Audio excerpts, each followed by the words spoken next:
C'est l'heure à présent du focus. On part en Israël où de nombreux juifs français se sont installés ces 2 dernières années.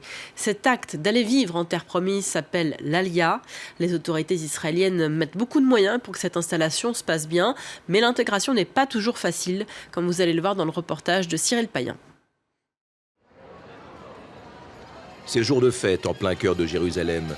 Pour la première fois de son histoire, Israël célèbre l'Aliyah.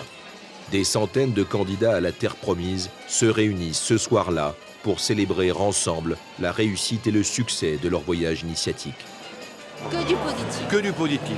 Malgré tout ce qu'on peut dire, qu'on peut vous raconter ou quoi, les gens sont super gentils. Ils sont familiers. On est en famille. On est en famille, honnêtement.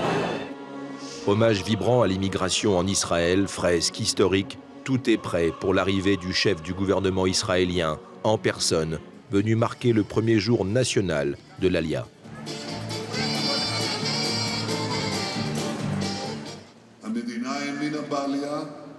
Nous avons toujours cru dans l'Aliyah, nous avons toujours cru en vous.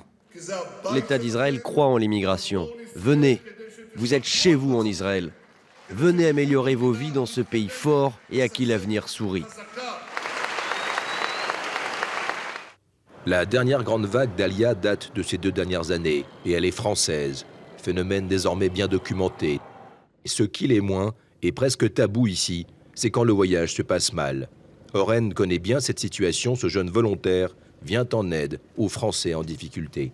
Ils cherchent eux-mêmes leur identité. Et que tu prends tout ça et qu'ils arrêtent tout ça et ils font leur Aliyah. Et là, des fois, ils sont un peu perdus. Des fois, il y a des jeunes qui disent « Ouais, en France, j'avais tous mes copains et c'était bien, mais je ne crois pas qu'ils regrettent vraiment. Mais même s'ils regrettent, ils ne vont pas le dire parce que les jeunes, ils ont une fierté. » Fierté ou embarras, personne ne va accepter d'en parler à visage découvert. Seul un jeune Français aidé par Oren, sous couvert de l'anonymat du téléphone, va se livrer un peu. Au début, on ne connaît pas, on a un peu peur de parler, on doute, on n'a pas forcément envie, on ne connaît rien. On arrive dans une nouvelle école, on n'a pas d'amis, on n'a rien. La difficulté, c'était plus sur l'hébreu et sur l'intégration avec le monde israélien.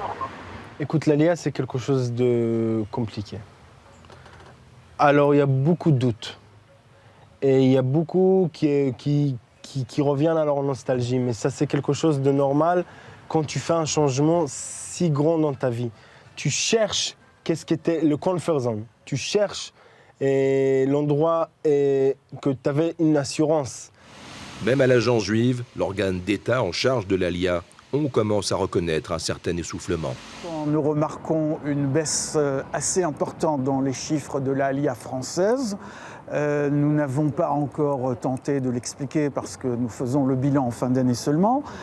Peut-être que les conditions d'intégration ne sont pas celles escomptées par les candidats à l'Aliyah et les chiffres absolus sont quand même très élevés dans une perspective historique. Mais il y a une baisse donc et il va falloir tenter de percevoir, de cerner les causes de cette baisse. L'Aliyah des Français est un sujet bien connu ici, l'objet même de spectacles comiques très populaires.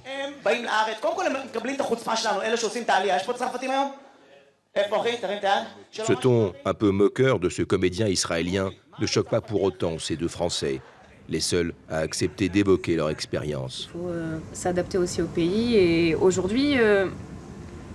Aujourd'hui, c'est plus difficile. Au début, c'est pas difficile. Au début, c'était compliqué, c'était complexe. Ça n'a rien à voir avec ce qu'on connaît en France. Donc, il y a un gros changement.